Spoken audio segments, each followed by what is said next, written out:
e um Congresso monocultural, e por isso a PEC 9 é uma ameaça para nós, povos indígenas, sobretudo no estado de Minas Gerais, que demorou 524 anos para ter a presença de uma pessoa indígena. Eu fui a primeira pessoa indígena eleita no estado de Minas Gerais, quando não tinha cota partidária para indígena. Sabe quanto tempo de televisão eu tive? 10 segundos. O que eu faço com 10 segundos? E mesmo assim as pessoas falavam que não seria possível uma eleição. Sabe como eu fui votada? Na capital mineira, eu sou a terceira pessoa mais votada. Eu sou a terceira mulher mais votada do estado. Mas por muitas vezes não chegamos à taxa de conhecimento. Minas Gerais são 853 municípios. Eu fui votada em 804 municípios, mesmo sem tempo de rádio e televisão. Mas isso não podemos falar de meritocracia. Nós temos que falar de uma reparação histórica. E hoje, perdoar os partidos, anistiar os partidos de uma dívida histórica, sobretudo pensada eleições para mulheres, pessoas negras e pessoas indígenas. Você sabia que somente um ano da nossa presença aqui no Congresso Nacional, nós entramos com uma consulta no TSE e foi julgada no mês de março e votou favoravelmente para que nas próximas eleições de 2026 seja regulamentado fundo partidário, tempo de rádio e TV para as candidaturas indígenas. Isso não é privilégio, porque vocês acham que é privilégio, por exemplo, eu estou pesquisando sobre isso, porque, embora eu seja também deputada, estou formando, mês que vem vou defender minha tese em antropologia no doutorado, sou a primeira mulher indígena na Universidade Federal de Minas Gerais. E vocês sabiam que 92 anos demorou para as mulheres indígenas, inclusive, pensar esse direito ao voto. As mulheres têm também somente 92 anos que conquistaram o direito ao voto, sobretudo depois das eleições diretas. Mas você sabia que o Congresso Nacional demorou mais de um século para eleger o primeiro deputado indígena, Juruna Chavante? Vocês sabiam que demorou 195 anos para eleger a primeira mulher indígena, Joênio Apixana? Você sabia que demorou 200 anos para ter a primeira presidenta numa comissão aqui no Congresso Nacional? Com muito orgulho, eu fui a primeira mulher indígena a presidir uma comissão, a primeira pessoa do PSOL no ano passado a ser presidenta da Comissão da Amazônia, Povos Originários e Tradicionais. Mas nós não sentimos mais importante por ser a primeira, porque hoje tentar anistiar, perdoar os partidos que não cumpriram a cota partidária, sobretudo pensando no fundo eleitoral, é, sobretudo, dar direito a autorizar esses partidos para que continuem, inclusive, não aceitando a nossa presença. Não adianta falar que é bom para quem? Para perdoar essas dívidas? Na verdade, companheiro Chico Alencar, que é historiador, nós precisávamos de um perdão, é porque demorou tanto tempo para ter mulheres, mulheres negras e mulheres indígenas no Congresso Nacional.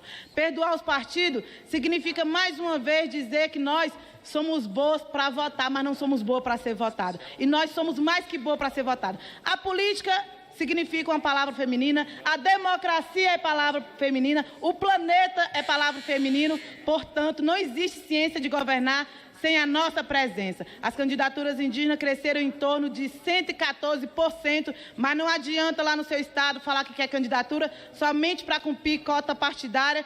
Nós somos boas, sobretudo, para pensar uma outra possibilidade de fazer política. Não vai existir recivilização na política sem a nossa presença. Um Brasil que começa por nós não pode construir uma política partidária sem a nossa presença. E, para finalizar, não é nós que damos oportunidade ao partido. Sobretudo, é pensada numa política ressignificatória. Nós estamos aqui, mais uma vez, para dizer, um Brasil tão profundo que começa com os povos indígenas, nós temos toda a condição. Somos boas para cuidar do planeta, somos boas para estar no parlamento e cuidar da política. Senhor presidente, senhoras e senhores deputados, eu quero aqui fazer um resumo e um comentário sobre a PEC 9.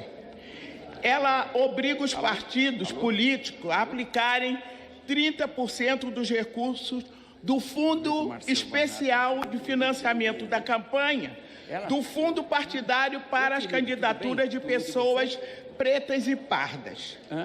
O comentário que faço é que a redação coloca aplicar 30%, não estabelece um mínimo ou um máximo. No entanto, a leitura desse artigo, com o parágrafo 3º do artigo 4º, vai revogar a decisão do TSE da proporcionalidade do gasto eleitoral para candidaturas negras.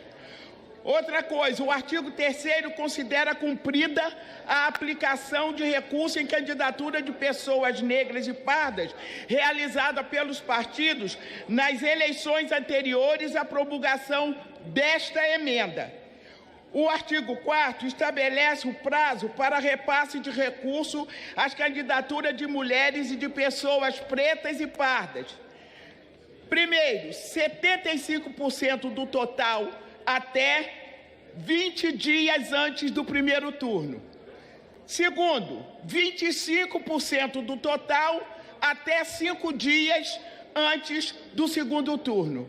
Ora, aqui na prática, pode ocasionar uma justificativa do partido em não ter gasto o mínimo de 30% dos recursos, incluindo no artigo 17, pela emenda constitucional 117 de 2022, em razão de não terem ido candidatas para o segundo turno, imprevisibilidade das eleições. O parágrafo 8º, o montante do Fundo Especial de Financiamento de Campanha e da parcela do fundo partidário destinada às campanhas eleitorais, bem como o tempo de propaganda gratuito no rádio e na televisão, a ser distribuído pelos partidos às respectivas candidatas, deverão ser de, no mínimo, 30%. Proporcional ao número de candidatas, e a distribuição deverá ser realizada conforme critérios definidos pelos respectivos órgãos de direção e pelas normas estatutárias, considerando a autonomia e o interesse partidário. O correto é, primeiro, ou gastar todo o valor do primeiro turno no foco na proporcional. Segundo, ou incluir um parágrafo informando que este artigo não impacta da obrigatoriedade do cumprimento pelo partido político do parágrafo 8º do artigo 17 da Constituição Federal de 88. A outra questão aqui colocada, o TSE deve definir e vai divulgar a percentagem de valores a serem aplicados em cotas de gênero e raça.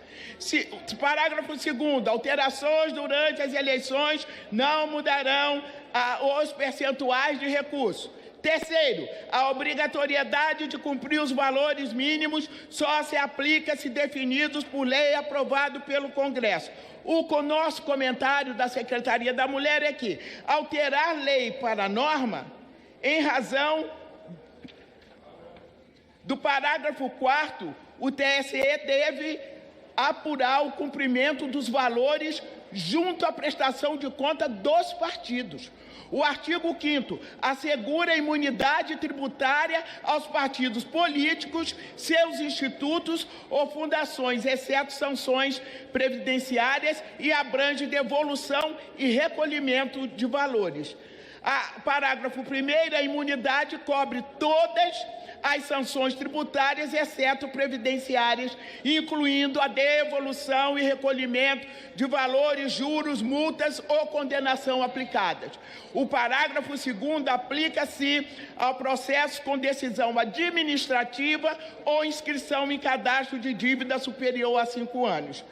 Artigo 6º, institui um programa de recuperação fiscal, refis, específico para partidos políticos, permitindo a regularização dos débitos com isenção de juros e multas e parcelamentos de obrigações. Débitos previdenciários em até 60 meses. Demais débitos em até 180 meses. Nesse nosso resumo, nós precisamos de esclarecimento. Primeiro, na questão de pretos e pardos. Se não tem a palavra mínimo ou máximo, então vai ficar à deriva ou o partido vai fazer a seu critério e a seu interesse. Qual é o critério e seu interesse do partido relacionado à obrigatoriedade de aplicar esses 30%, tanto das mulheres quanto para a população pretas e pardas? Então fica aqui a manifestação da Secretaria da Mulher em relação a essa questão. É preciso dar esta atenção e colocar emendas para que nós possamos ter claramente aqui as obrigatoriedades dos partidos e a garantia da execução dos direitos de pretos e pardas e das mulheres.